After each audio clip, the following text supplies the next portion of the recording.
What if I told you that everything you're chasing, peace, happiness, fulfillment, isn't missing from your life? What if it's already there, but you simply have no room left for it? Stay with me.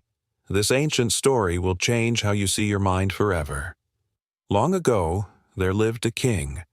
Not just any king, a powerful one. He had wealth that could fill 1,000 treasure rooms. He had authority that made nations bow.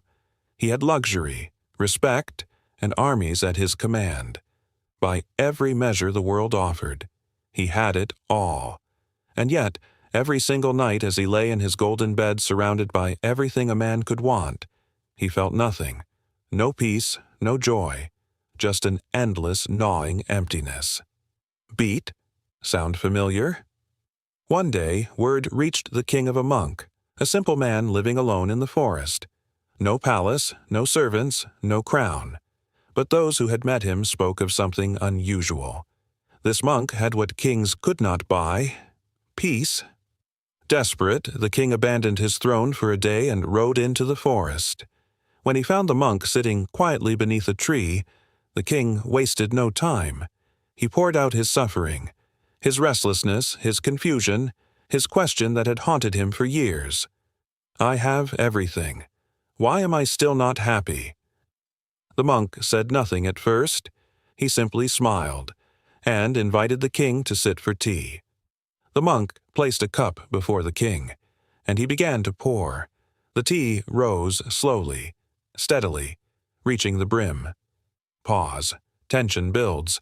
But the monk kept pouring. Tea spilled over the edges. It ran across the table. It dripped onto the ground. The king couldn't hold back. Stop. The cup is already full. It can hold no more. Music softens. The monk set down the teapot.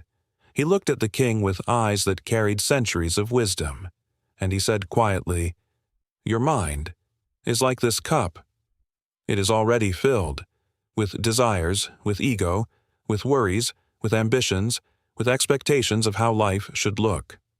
With such a crowded mind, how can peace ever enter?" Long pause. Let that breathe. "First, Your Majesty, you must empty your cup." And in that moment, no army, no treasure, no advisor had ever given the king what those 7 words just did. He finally understood.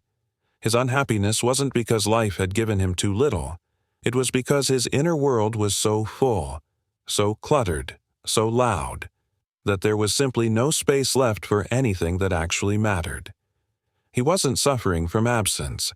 He was suffering from excess. Excess of thoughts, expectations, and attachment. Beat.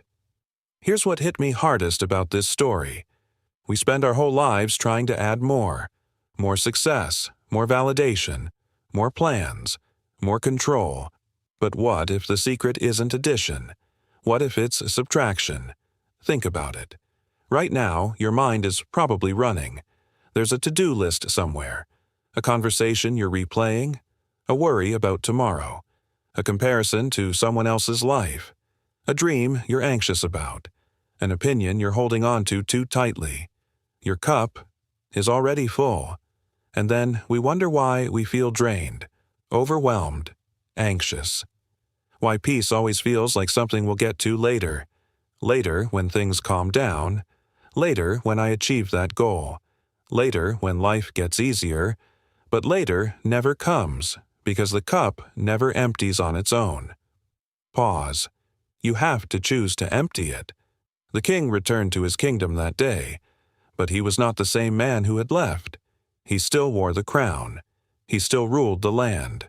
But now he ruled with humility instead of pride, with simplicity instead of extravagance, with awareness instead of attachment. He had everything before, but now, for the first time, he actually felt it, because he had made room. So here's your question for today. What's filling your cup right now that doesn't deserve to be there? What belief, what worry, what grudge, what expectation is taking up space that peace could be living in? You don't need to find something new. You need to release something old.